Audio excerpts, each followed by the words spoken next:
My name is Darcy Ingram, and I am 32 years old. 3 days before my wedding, my dad called. It was a Tuesday. I was in my workshop trimming roses for the centerpieces, soil under my nails, playlist on low, and the caller ID said Dad, so I picked up with my elbow because my hands were wet. 6 words. That is all it took. I am not walking you down the aisle. I set the pruning shears on the counter, wiped my hands on my jeans, said nothing for maybe 5 seconds, which does not sound long until you are the one counting. Vanessa says it would upset her, he said. My sister. Vanessa. 3 years older, married, 2 kids, and apparently still the center of every decision my parents make, even mine. Your sister is going through a rough time, Darcy. Her marriage. You know. I did know. But this was my wedding, not hers. 10 minutes later, my mom called to finish the job. Go solo, stop making drama, lots of modern brides walk alone. She said it like she was reading a brochure. 48 hours later, 200 people would turn around when those barn doors opened, and the man holding my arm would not be my father.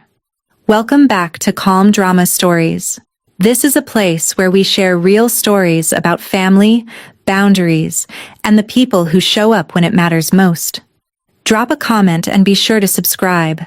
I grew up in Ridgewood, Connecticut. White clapboard houses, leaf blowers on Saturdays, the kind of town where everyone knows your mailbox but not your middle name. Vanessa was the bright one, straight A's, debate team captain. Piano recitals where my parents sat front row with the camera. My dad introduced her at neighborhood cookouts the same way every time. This is Vanessa. She is going to be a lawyer. He said it like it had already happened. I was the one who came home with dirt on my knees. I built a greenhouse in the backyard when I was 14, scrap wood from a neighbor's renovation, plastic sheeting from the hardware store, a hinge I pulled off an old cabinet.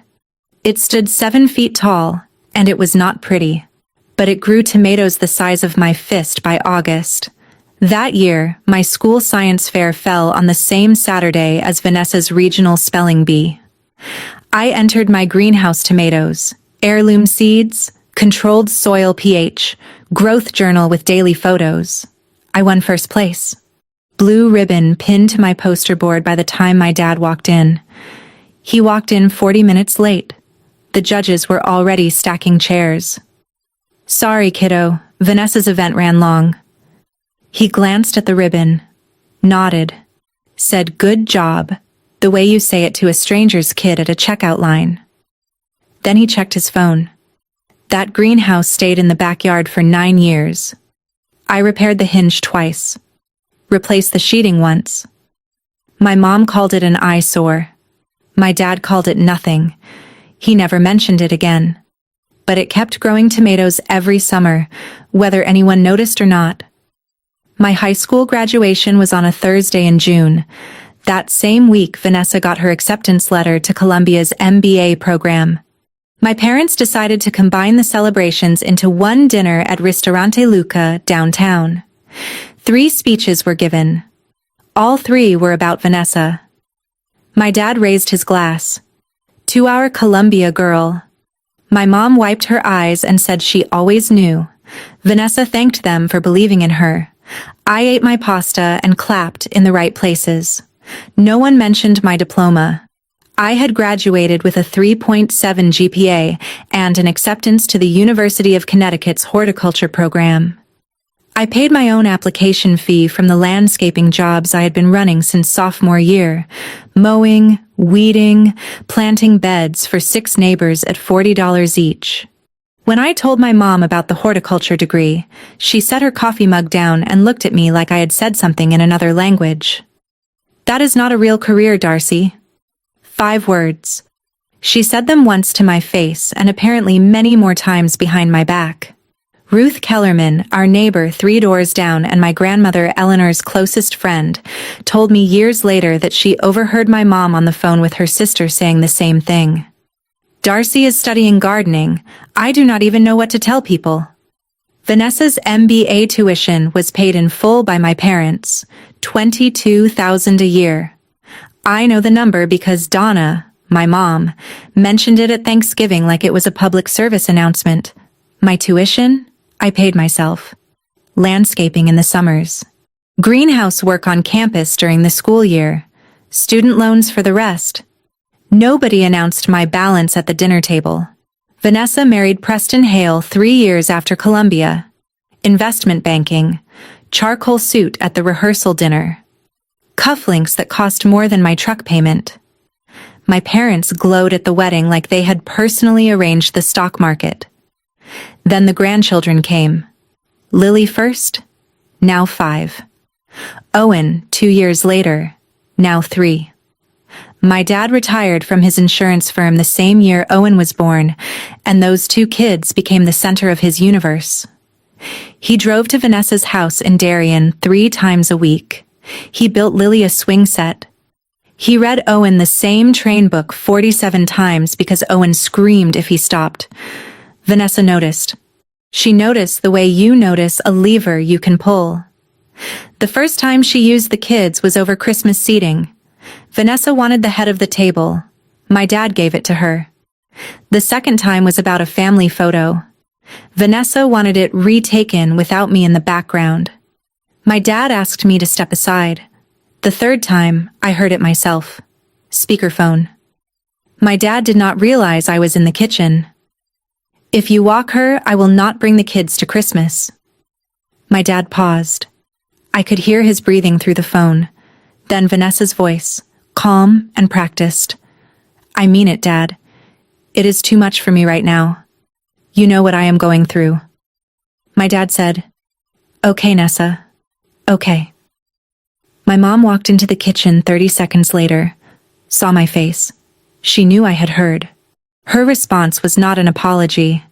She is their mother, Richard. Do not push her. That was the hierarchy. Vanessa, then the grandchildren, then my parents' comfort, then somewhere below the property taxes. Me. I met Marcus Delaney on a Tuesday in April 3 years ago. I was planting a rain garden for the county drainage project along Route 12. He was the structural engineer building the bridge 60 yards upstream. We both showed up at 6:30 in the morning. We both drank black coffee from thermoses. He saw me hauling a bald root system out of my truck bed and walked over without being asked. Need a hand? I have got it. I know, but my coffee is done and I am bored. That was the first sentence Marcus ever said to me that was not about drainage grades. Our first date was a nursery tour and then tacos from a truck in the parking lot. He had dirt on his boots. I had dirt on mine. It was the most natural evening of my life. He introduced me to his dad 2 weeks later. Frank Delaney, 63. Retired carpenter. Hands like leather gloves someone left in the sun too long. He lived alone in the same house he had built with Marcus's mom, who died of pancreatic cancer 8 years earlier. There was a workshop in the back with sawdust on every surface and a radio tuned to a classic rock station that I am not sure he ever turned off. Frank called me kiddo by week 3. By month 2, he had built me a bookshelf for my workshop. White oak, sanded smooth, dovetail joints. He carved my initials on the inside of the left panel, D.I. Small enough you would miss it unless you knew where to look. I run my fingers over those letters every morning when I open the shop.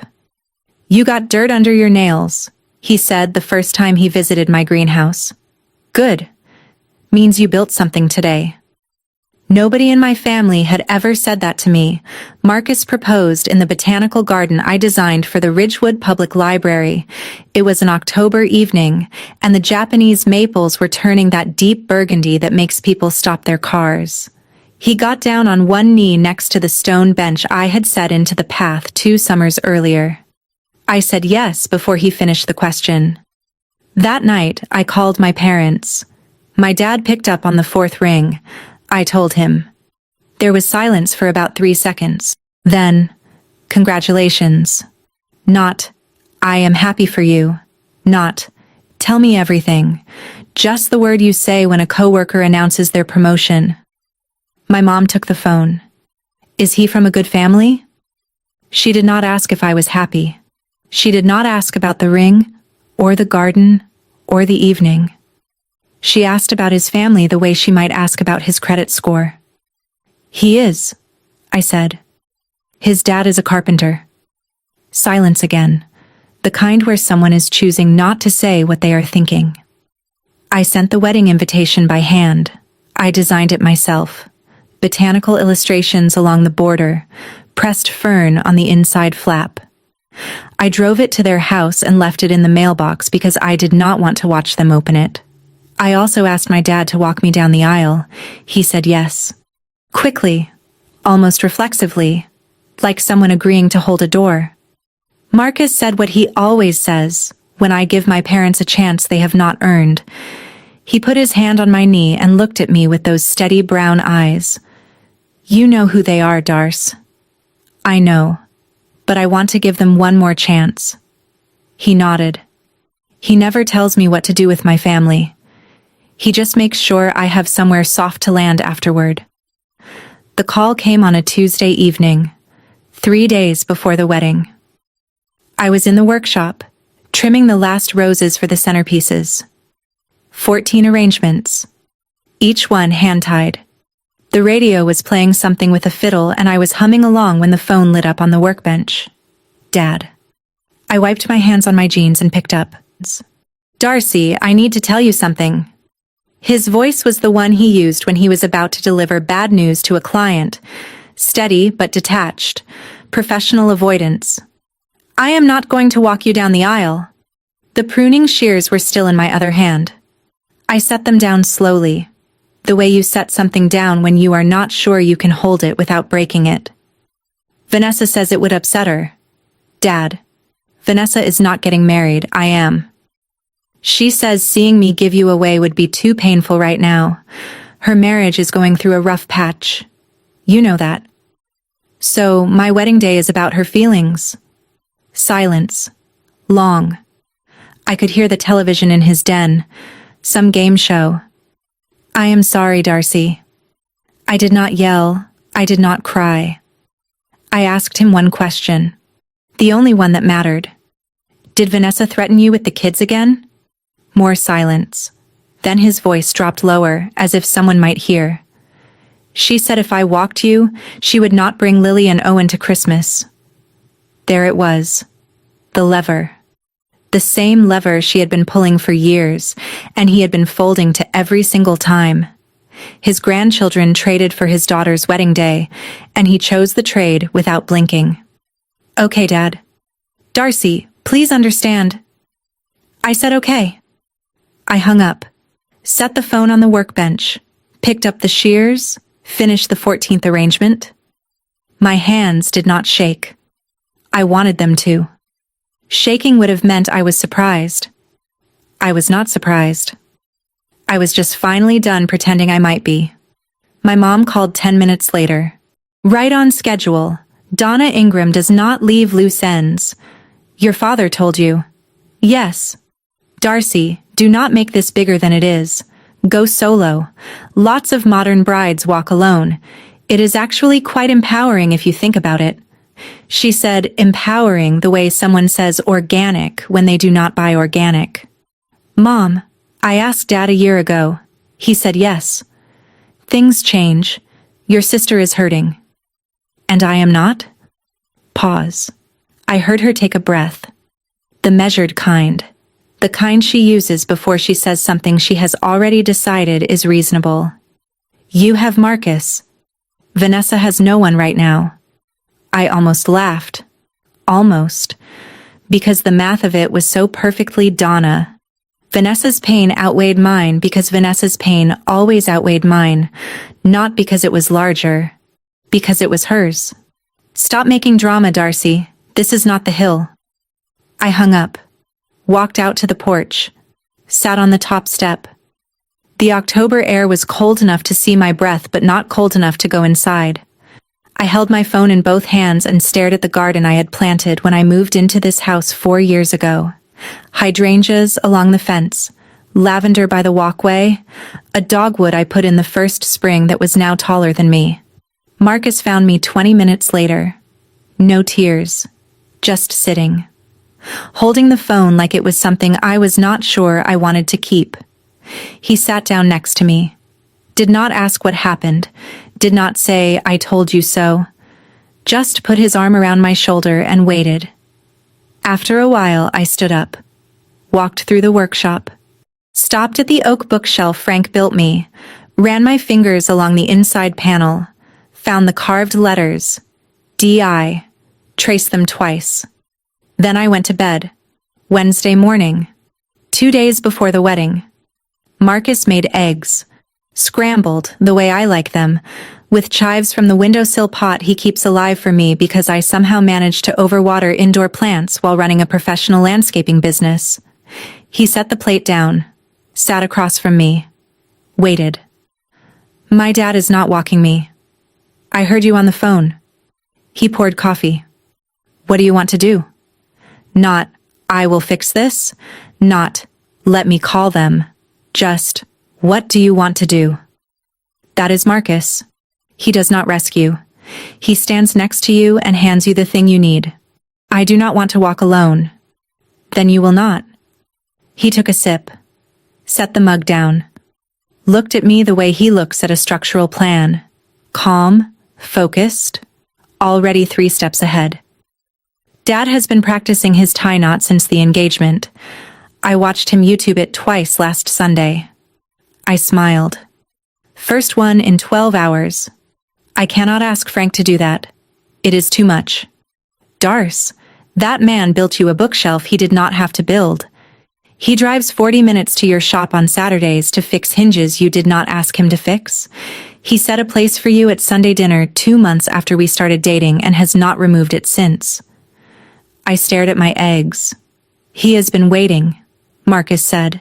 "He just did not want to overstep." The thought of it made something crack open in my chest. Not pain, something warmer. The realization that the person I needed had been there for 3 years, sanding wood in his garage, calling me kiddo, showing up for every single thing my own father had skipped. "Okay," I said. "I will ask him today." Jeanette called an hour later. My best friend. Maid of honor. The kind of woman who tells you your hair looks terrible before a date and then fixes it in 90 seconds. She had run into Vanessa at the salon in Darien that morning. Same colorist, apparently. Small towns have long arms. "Your sister was there," Jeanette said. "And she was not subtle." "What did she say?" "She was telling the colorist about your wedding, how stressful it is, how it is making everything about Darcy again." I closed my eyes. "Again?" Her word. She said, and I am quoting, "Darcy always gets the attention now. Ever since she started that garden business, it is like the rest of us do not exist." I almost dropped the phone. Darcy always gets the attention. Me. The one who won a science fair to an empty chair. The one whose graduation dinner became a Columbia acceptance party. The one whose career was publicly labeled not real by her own mother. She also said, and I wish I were making this up, her little garden business is not even real work. There it was. The same sentence, Donna's words in Vanessa's mouth. Passed down like a family recipe nobody asked for. Jeanette's voice softened. "She is not upset about the wedding, Darce. She is jealous. You have Marcus. You have your business. You have a life that does not need her to validate it, and she cannot stand it." I sat with that for a minute. Jeanette is right about most things, and she was right about this. Vanessa did not want my dad to walk me because it would hurt her. She wanted him to stay home because my happiness was something she could not control, and controlling the aisle walk was the closest she could get.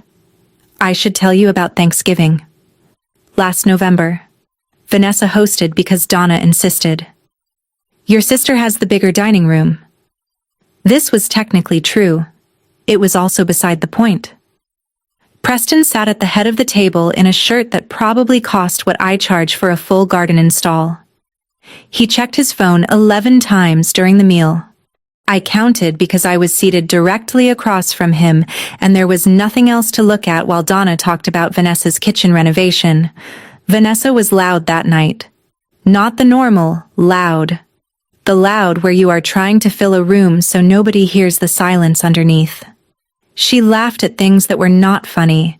She refilled glasses that were still half full. She touched Preston's arm twice, and he did not react either time. Then Lily said it. She was 5.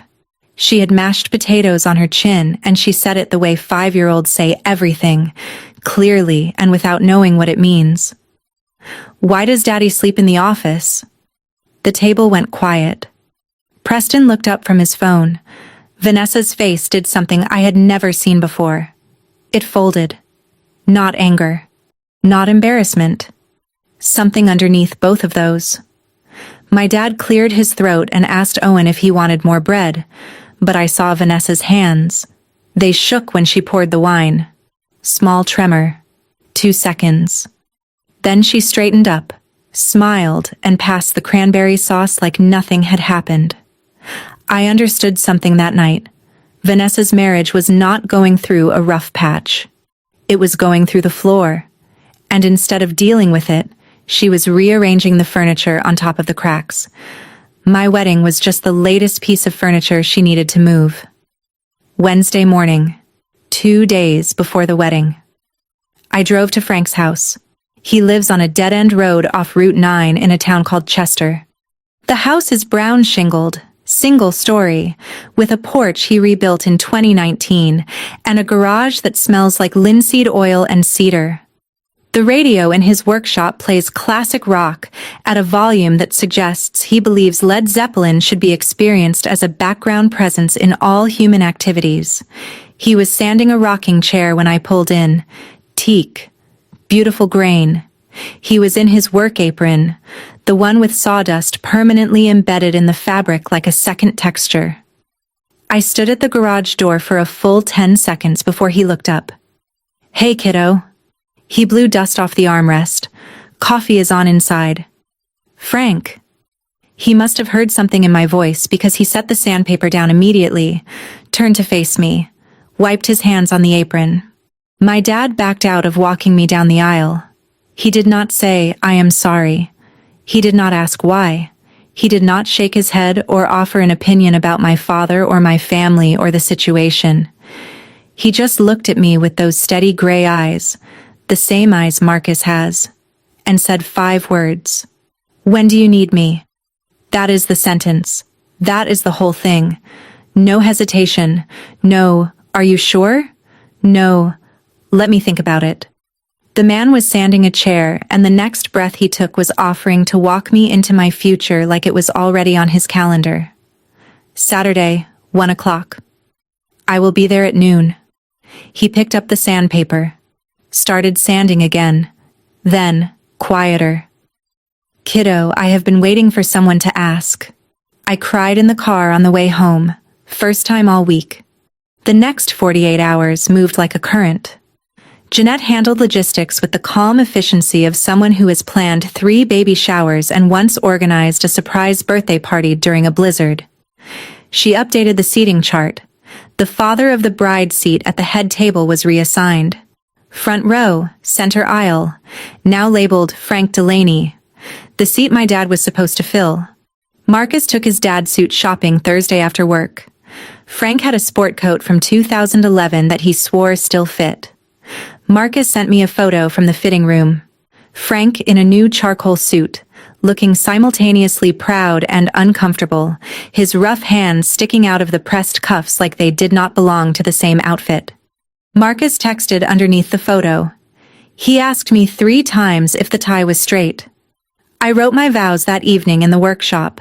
The oak bookshelf was to my left, Frank's initials project to my right. A cutting board he had started for our wedding gift and thought I did not know about.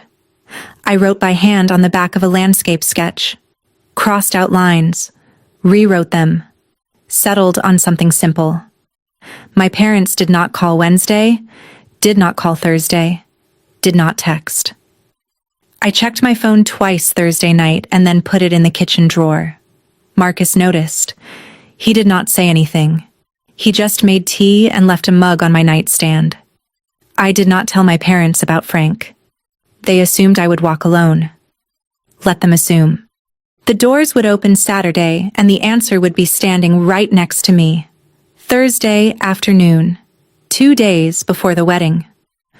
I was reorganizing the centerpieces in the workshop when there was a knock at the front door.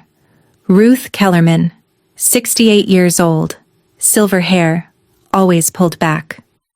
She lived 3 houses down from my parents and had been my grandmother Eleanor's closest friend for 40 years.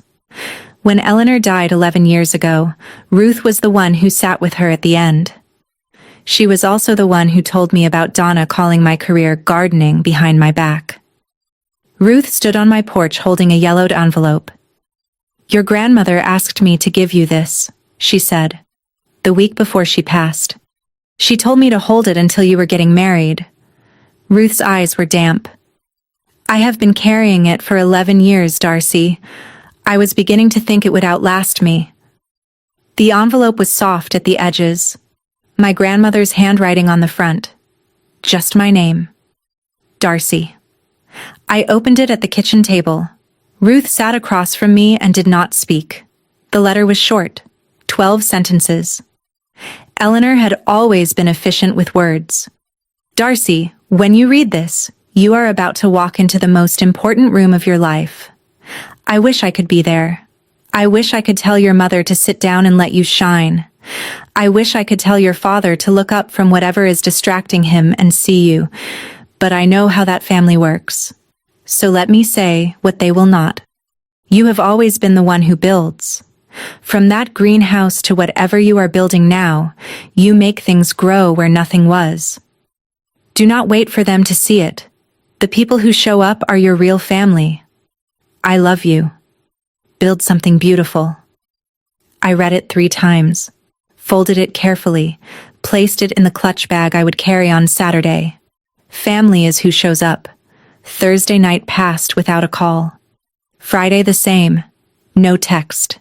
No voicemail. No last-minute change of heart from Richard or Donna. Friday evening was the rehearsal dinner. Frank drove 40 minutes from Chester. He arrived 20 minutes early and helped the caterer move tables because he saw them struggling and could not watch someone carry a folding table incorrectly. 30 guests, all from Marcus's side. My college roommate, Alexis, 2 women from the greenhouse workshop group I run on Saturday mornings for local moms. Ruth. Jeanette, of course, and nobody from my family. The barn venue looked beautiful. Open sides, string lights, wildflower arrangements I had designed and grown myself. Lavender and Queen Anne's lace and late-season dahlias in copper vases I found at an estate sale in Litchfield. Frank stood up for the toast. He held his glass the way he holds a chisel, firmly, like he means it. I am not a man of many words. Ask Marcus. He will confirm. Light laughter. But I will say this. 3 years ago, a woman showed up at my son's job site and hauled a root ball out of a truck like it owed her money. I liked her immediately. He paused, looked at me. I never got a daughter. God just made me wait a little longer. The room went quiet. Jeanette pressed a napkin to her eyes. Marcus put his hand on my knee under the table. Frank raised his glass. To Darcy, who makes things grow. I looked at his wrist. Sawdust. Just a trace. Caught in the fold of his cuff. He had come straight from the workshop. He always came straight from the workshop. That was Friday. Saturday was the wedding. That same Friday evening, 40 minutes south, my father sat in his garage. I did not know this at the time. Jeanette told me weeks later. She had a friend in Ridgewood who saw Richard at the gas station near his house, and they exchanged a few words. The friend said he looked like a man carrying something too heavy to put down and too painful to hold. He sat in the garage where he used to park his sedan, on a folding chair, looking at the wall. There was a photo on the pegboard. Me at 12, holding a tomato from the greenhouse, grinning like I had invented sunlight. He had hung that photo years ago and apparently never taken it down, even though the greenhouse was gone. Donna made him dismantle it when I left for college. It is an eyesore, Richard. Donna came out to the garage at 9. Are we going tomorrow? Richard looked at her. I think we should. Fine, but we sit in the back. I am not going to let Darcy turn this into some kind of statement. Richard nodded. He opened his phone, typed a message to me. I am proud of you, Darcy. He stared at the screen for a long time. Read it back. Then deleted every word, locked the phone, and went inside. I did not know about the message until much later, but I think about it sometimes. Not with sadness. More with a kind of tired understanding. My father is not a cruel man. He is a weak one. And weakness, when it sits in the same house as control, becomes cruelty by default. He went to bed without sending anything. Friday evening, 9:45. My phone buzzed. Vanessa. I heard you are not walking alone. Who is walking you? I looked at the screen. Put the phone face down. Did not reply. 11 minutes later, Jeanette forwarded me a screenshot. Vanessa had texted her. Do you know who is walking Darcy tomorrow? She will not answer me. Jeanette's response was a single period. Nothing else. I loved her for that. Vanessa called my dad next. I know because Richard texted Marcus, not me, Marcus, at 10:15. Marcus showed me the message. Vanessa is upset. She thinks Darcy is bringing someone to walk her to embarrass us. Maybe we should not go. Marcus typed a response and then deleted it. Typed another one. Deleted that too. Then he set the phone down and looked at me. Your dad just asked if we are trying to embarrass them. At my own wedding. That is what he said. I took a breath. Held it. Let it go. Donna called Richard back. I found this out later from Ruth, who had contacts I will never fully understand. Donna told Richard they were going. I will not give her the satisfaction of saying we were not there. Classic Donna. Attendance as a strategic position, not an act of love. Then Vanessa's final text of the night. To my dad. Forwarded later by the same Ruth network. If you are going, then I am coming too. So that was the setup. Saturday morning, a wedding, 200 guests, a carpenter in a charcoal suit, and 3 uninvited spectators in the back row who still thought the day was about them. Saturday. I woke at 5:15. The house was dark. Marcus had slept at Frank's.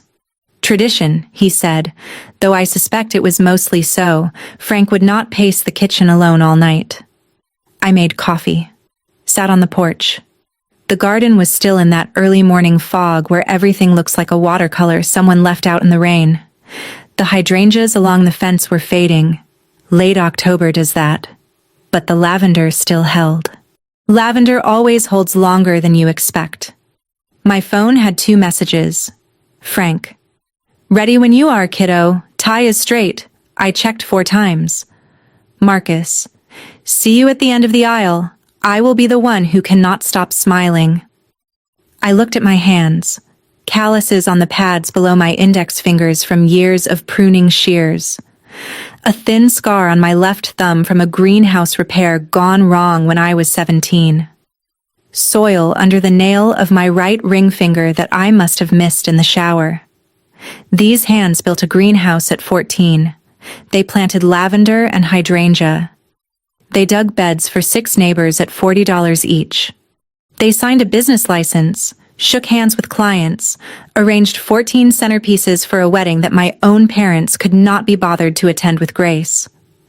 I finished my coffee, washed the mug, showered, dried my hair, pinned it up with the pearl hairpin Ruth had given me along with Eleanor's letter. It had been my grandmother's.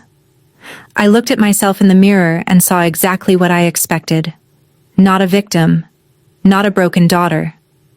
Just a woman with dirt-stained hands and a clear plan for the day. I picked up the clutch bag with Eleanor's letter inside. Drove to the venue. The venue was a converted barn on a hill outside of Ridgewood. Open sides, cedar beams.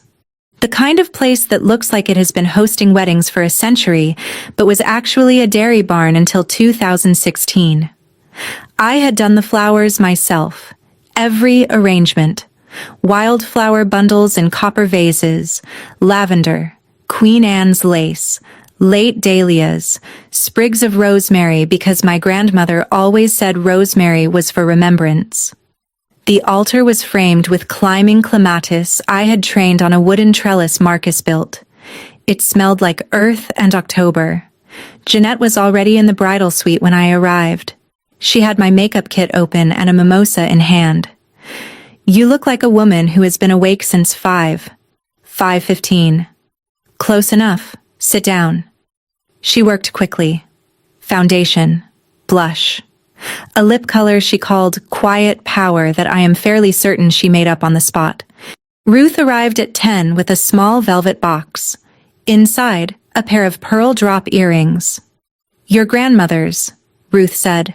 "She wore these to her own wedding in 1974. Something borrowed, something old. Both in one." I held them in my palm. They were warm, as if someone had just taken them off. Alexis and my 2 college friends arrived next. The 5 of us in the bridal suite. Jeanette fixing my hair.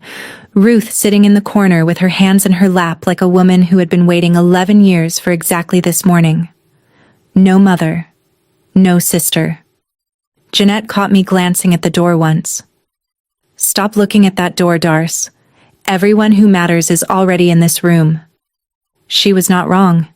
But it still stung, the way an old bruise stings when you bump it on something you thought you had moved out of the way. A knock at the door. 10:45. Jeanette opened it. Frank stood in the doorway in his new charcoal suit. White shirt. Navy tie Marcus had picked out. His hands hung at his sides, still rough, still scarred from decades of wood and nails and things built for other people. He saw me in my dress and stopped. For a man who spends his life measuring cuts to the 16th of an inch, Frank is remarkably imprecise with his emotions. His eyes filled immediately, his jaw tightened. He blinked twice, hard, and then said, "Oh, kiddo." "Do not cry, Frank. I just got my mascara on." "I am not crying." Sawdust. Gets everywhere. Jeanette laughed from across the room. Ruth smiled. He reached into his jacket pocket and pulled out a small wooden box. Walnut. Hand finished. Inside was a boutonniere, dried oak leaves, baby's breath, wrapped in twine. "Made it this morning. Figured flowers from a store would not feel right for you." I pinned it to his lapel. The oak leaves were from his workshop. Same white oak as the bookshelf. Same wood that had been part of my life for 3 years, built into the walls of my daily routine. "You look beautiful," he said. Then he corrected himself. "No, you look strong." Nobody had ever said that to me on a day when I was supposed to look beautiful, and it was exactly the right word. He took a seat in the corner next to Ruth. The 2 of them sat there quietly, a 63-year-old carpenter and a 68-year-old retired teacher, like the most unlikely security detail in wedding history, waiting for the doors to open. At noon, I peeked through the curtain at the side of the barn. Marcus's side was full. Aunts, uncles, cousins, friends from his engineering firm. His cousin brought a toddler who was already asleep. His college roommate was adjusting a bow tie that looked borrowed. My side was smaller but not empty. Ruth's seat was reserved up front. Alexis and the college girls were there.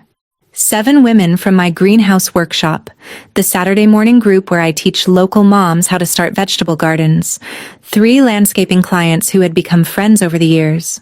My accountant, Gloria, who once told me my quarterly taxes made her proud. And then I saw the back row. Far right. 3 figures. Richard in a dark suit, looking at his shoes. Donna sitting rigid with her purse on her lap like a shield, and Vanessa in a dress that was slightly too formal for an outdoor barn wedding, scanning the room with the expression of someone cataloging exits. They came. My stomach dropped, not because I was afraid, because for 1 second, one stupid, reflexive second, my heart said, maybe they are here to make it right. Then I watched Donna lean over and whisper something to Richard, and he nodded without looking up, and I knew. They were not here for me. They were here so they could say they were here. Attendance as alibi. I let the curtain fall. Turned back to the room. Jeanette was adjusting her bouquet. Frank was brushing something off his sleeve. Ruth was reading Eleanor's letter one more time. I had shown it to her that morning, and she had cried quietly for 3 minutes. The coordinator stepped in. 15 minutes. The music started at 1 o'clock sharp, a string quartet Marcus had found through a friend. They played something soft and ascending. I do not know the name, but it sounded like sunlight moving through trees. The bridesmaids walked first. Alexis, then Sarah, then Jeanette last. Jeanette paused at the door and looked back at me. Winked. Then she stepped through and the aisle swallowed her in white light. Silence. The brief, held breath kind where 200 people go still at once, and the only sound is the wind through the open sides of the barn. The coordinator touched my arm. Ready? I opened the clutch bag, took out Eleanor's letter, read one line, the last one. The people who show up are your real family. I folded it, put it back, closed the clasp. Frank stepped beside me. He offered his arm. His sleeve was crisp, but his hand was the same. Rough, warm, calloused from 40 years of building things for people he loved. I placed my hand on his forearm and felt the steadiness of a man who does not shake. You good? He asked. I am good. Then let us go show them what showing up looks like. The barn doors swung open. Light flooded in. October sun, low and gold, catching the dust motes in the air like someone had scattered glitter by hand. 200 heads turned. And there we were. Frank Delaney and Darcy Ingram, a carpenter and a gardener. Neither one of us related by blood. Both of us exactly where we were supposed to be. I felt his hand cover mine on his arm. Steady. Warm. The rough grain of decades of work pressed against my skin. He took the first step and I matched it. We walked. I did not look at the back row. I did not need to. I looked straight ahead, where Marcus stood at the end of the aisle with wet eyes and a grin that said everything his words would say later. This was my wedding day. And I was not walking alone. The doors were open. 200 people saw. And the man holding my arm was not my father by blood. He was my father by choice. If you have ever found family outside of blood, someone who showed up when the people who should have did not, hit subscribe and stay with me. Because what happened next is a moment I will carry forever. The aisle was 60 feet long. I know because I measured it myself during the venue walkthrough in August. 60 feet of reclaimed oak planks. The irony of walking on oak toward a future given to me by a man who built with it was not lost on me, though I did not think about it at the time. At the time, I was counting Frank's steps. Left, right, left. Slow and steady. The same rhythm he uses when he planes a board. Measured, intentional. The kind of pace that says I have done this before in my bones, even if I have not. The gasp started about 10 steps in. Not loud. Just the small, involuntary sounds people make when they are putting together a story in real time. Guests who knew. Jeanette's friends. The greenhouse workshop moms. Gloria, my accountant. They smiled and pressed tissues to their eyes. Guests who did not know looked at Frank and then scanned the room for someone who looked like a father of the bride, and found a man in the back row who would not meet anyone's eyes. I did not look at Richard. I want to be clear about that. I did not turn my head, did not search for his face, did not give him the satisfaction of a glance or the cruelty of a pointed one. I looked at Ruth, who was dabbing her eyes in the front row. At Jeanette, standing at the altar, hand over her mouth.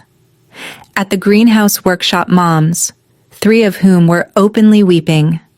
Then I looked at Marcus. He stood at the end of the aisle, hands at his sides, eyes full. He nodded once at Frank. Not a greeting, but a thank you. The kind of nod men exchange when words would take too long, and the moment is already perfect. In the back row, I am told, Richard half stood, caught himself on the pew, sat back down. Donna grabbed his arm. Vanessa stared straight ahead with an expression that Ruth later described as a woman watching a door close that she cannot reopen. We reached the altar. The officiant smiled. She was a woman named Reverend Keene, short, gray-haired, the kind of voice that makes you feel like everything will be fine, even when it will not. Who gives this woman in marriage? Frank cleared his throat. He is not a man who speaks to crowds. He builds for them, fixes things for them, feeds them Sunday roast and sends them home with leftovers. But he does not address them. Today, he did. Her family does. A pause. Then quieter, like he was saying it to me rather than the room. All of us who showed up. The room exhaled. I heard a soft sob from the front row. Ruth. Jeanette's mascara was already done. Gloria was using her program as a fan and a tissue simultaneously. Frank turned to me, took both my hands, squeezed once. His grip was the same grip that shaped the bookshelf, the cutting board, the boutonniere, the same hands. Go get married, kiddo.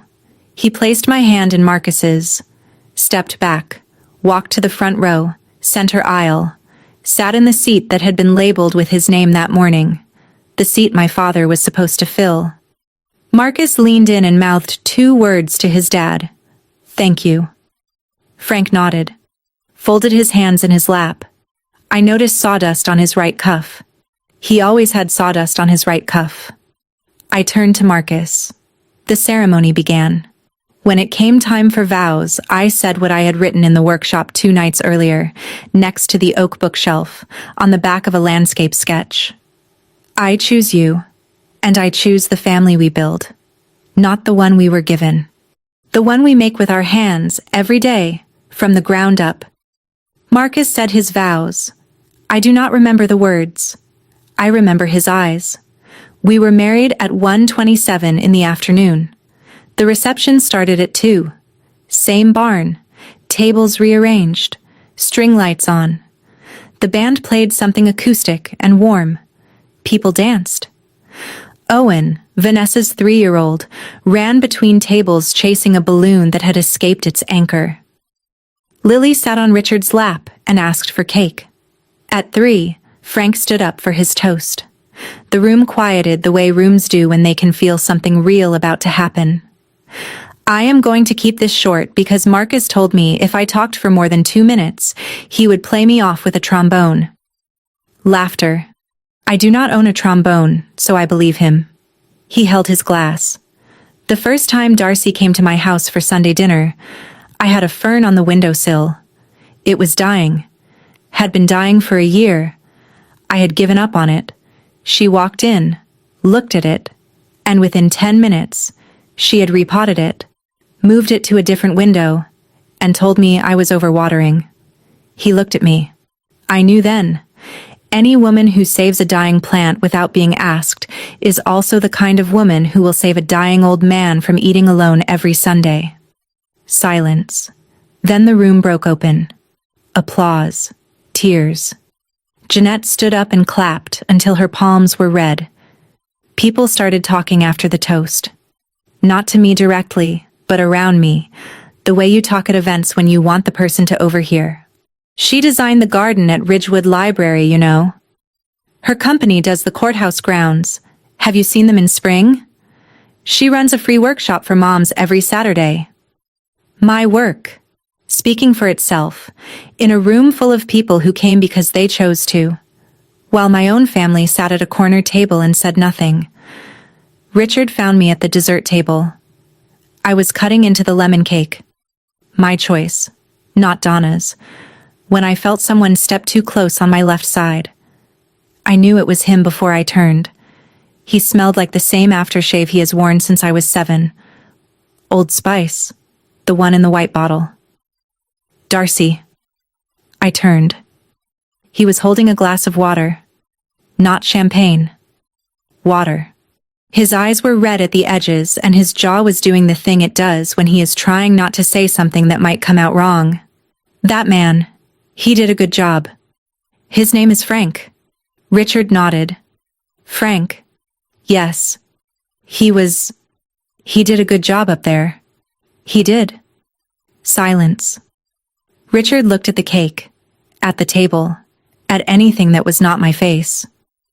I wanted to say I am sorry. I looked at him. Not with anger, not with forgiveness. Just the flat, clear gaze of someone who has spent 32 years watching a man choose the path of least resistance. Sorry that you missed it, I said. Or sorry that everyone saw? He flinched. Small. The kind of flinch that only happens when someone says out loud what you have been thinking for 3 days.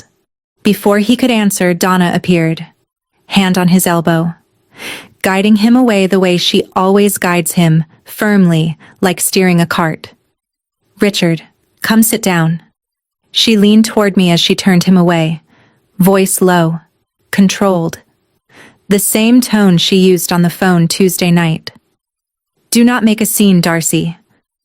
I picked up the cake knife, set a slice on a plate. I am not the one making scenes, Mom. I am cutting cake. She walked away. Richard followed. He always follows. The father-daughter dance was at 4. Except it was not a father-daughter dance.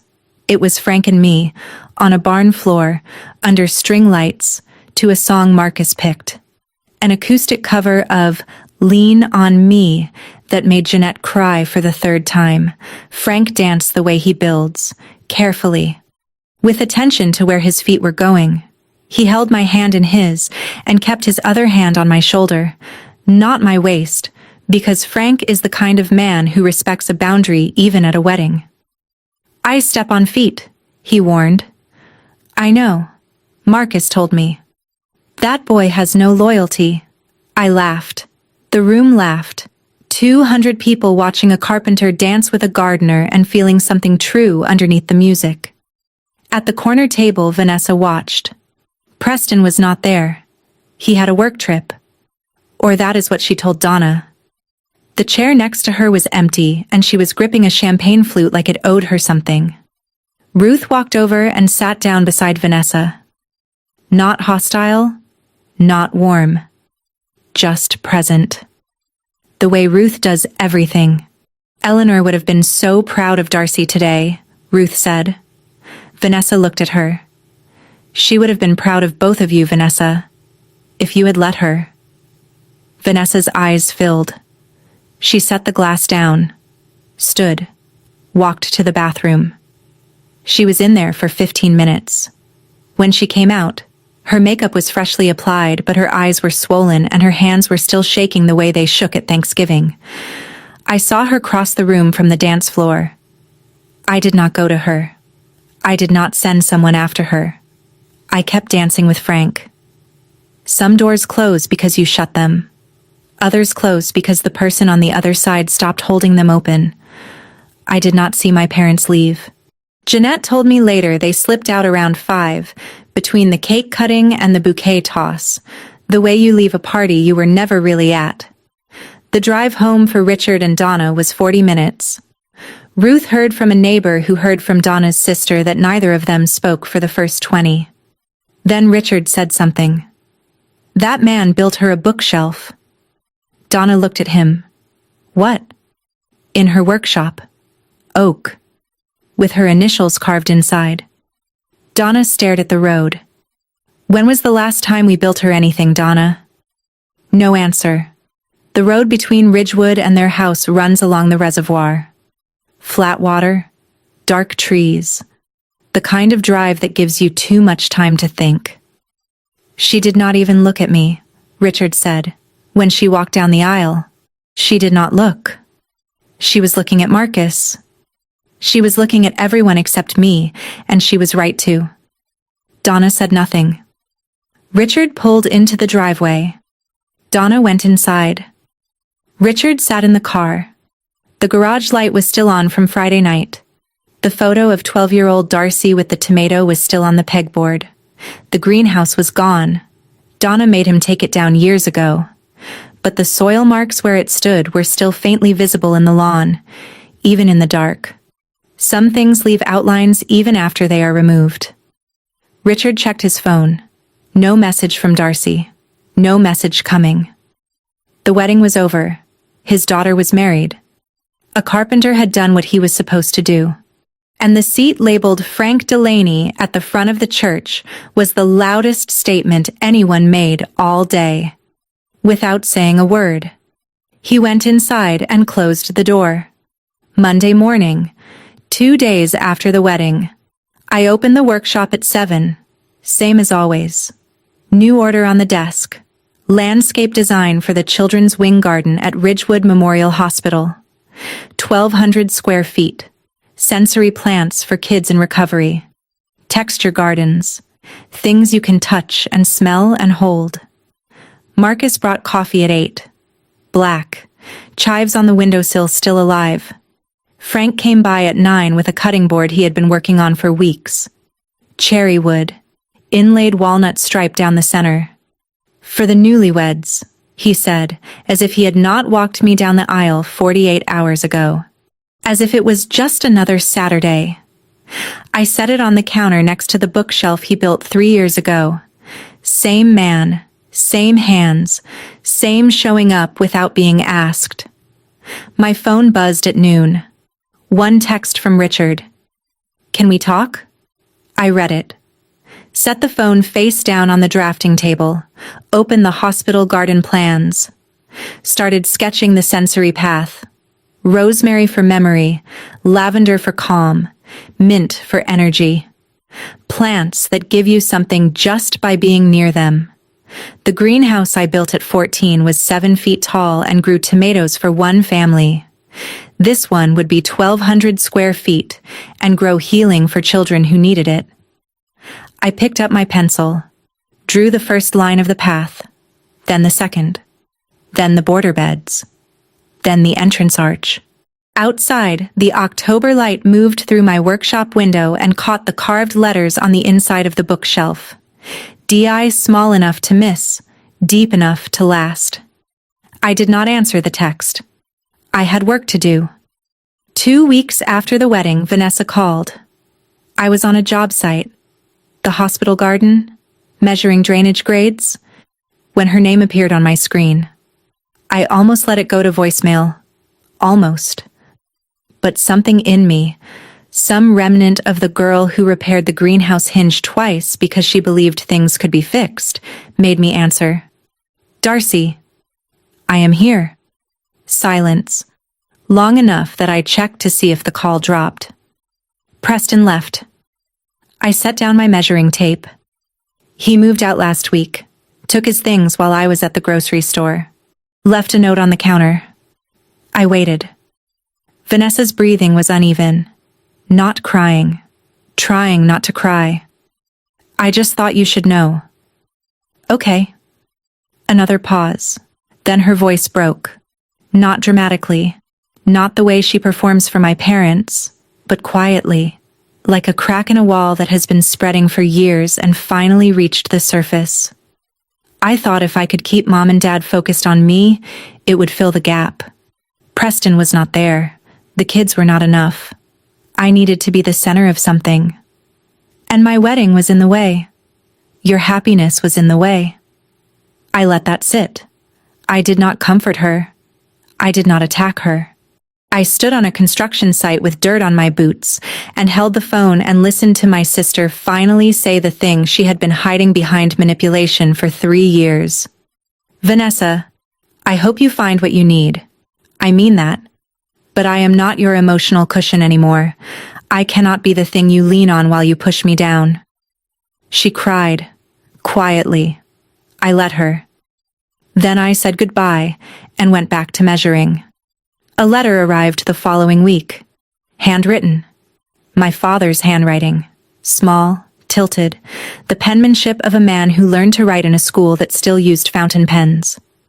Not a text, not a call, a letter, mailed with a stamp, postmarked Ridgewood. I opened it in the workshop, alone, standing next to the bookshelf. Darcy, I should have walked you down that aisle. I knew it when Vanessa asked me not to, and I knew it when your mother told me it would be fine, and I knew it when I sat in the back row and watched another man do what I was supposed to do. I chose wrong. I have been choosing wrong your whole life, and telling myself it was easier. It was not easier. It was just cowardly.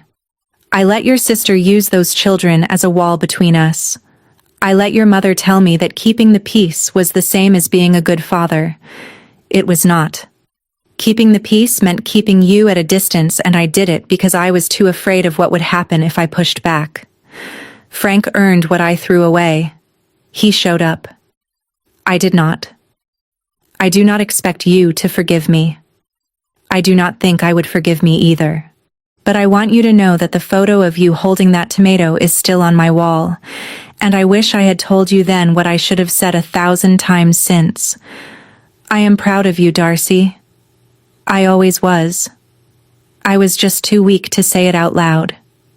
Dad. I read it twice, folded it, placed it in the desk drawer next to Eleanor's letter.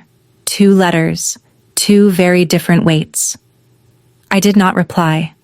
I used to think family was the people you were born to, the ones who shared your blood, your name, your dinner table. I do not think that anymore. Family is the man who drives 40 minutes to your workshop on a Saturday to fix a hinge you did not ask him to fix. Family is a letter in a yellowed envelope from a woman who has been gone 11 years. Family is who shows up. That is my story. 3 days of silence. 1 letter from a grandmother. And a carpenter who said yes before I finished asking. If this reminded you that family is a choice, not an obligation, share it with someone who needs to hear it. Thank you for being here. See you in the next one.